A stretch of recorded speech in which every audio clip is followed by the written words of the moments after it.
Good evening, everyone. Wow.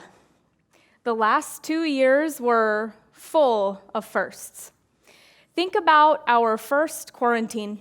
We had drive-by birthdays, we worked from our bedrooms, some of us painted rocks for entertainment. We also had some challenging firsts, like tonight, for example. Finding tickets for this event was a little challenge because we're doing this for the first time, and that just is a good example that we can't always anticipate the consequences, which makes venturing out into the unknown a little challenging. So, thank you to those that ventured out all the way to the other hall to be with us tonight. I'm sure it's not as scary as you thought. We didn't intend for these firsts in the last 2 years, but we dared to live through them in spite of it all.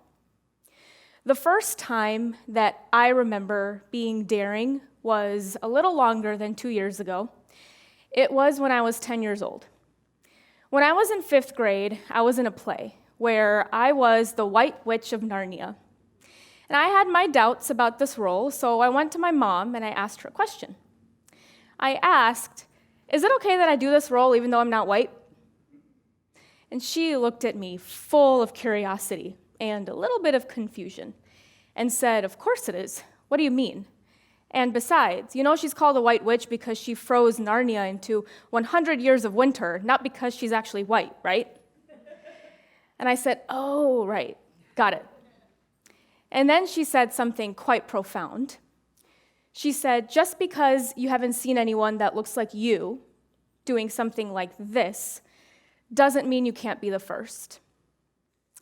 As a first-generation Muslim American young girl, representation mattered very early in my childhood.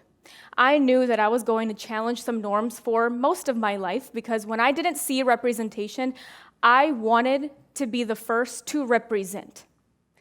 There's a reason why we feel inspired when we see people blaze the trail for something new and overcome their fears in a first-time experience. It gives us hope. It says, if they can do that, then I can do this. The theme for tonight is the sky is not the limit.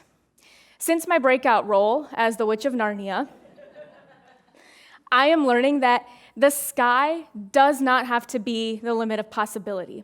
We can choose what possible looks like. That is what I want to talk to you about today. I want to share that challenging the status quo is scary, but there is power in the learning process. Being the first to do something, to stand up and stand out, shows us what is achievable. We then give ourselves permission to be messy, to make mistakes, and create our own expectations. So if I make a mistake tonight, I know I'll be forgiven because this is my first TED Talk. I could forget what I should say next, you may not laugh when I expect you to, or the lights could go out. There's a lot of unknown in this space, but we're not going to let that stop us. In order to feel comfortable in a first-time experience, we must acknowledge our doubts. We have to get comfortable saying, "I am scared about this because." If we don't acknowledge our doubts, we can't deal with our doubts. And once we represent ourselves in our true power, that is when we can defy limitations. I want to share a story about this example. I've been working at a Target distribution center for 3 years, and about a year ago, I was interested in a promotional opportunity, and so naturally, I had a discussion about it with my family. And it went something like this.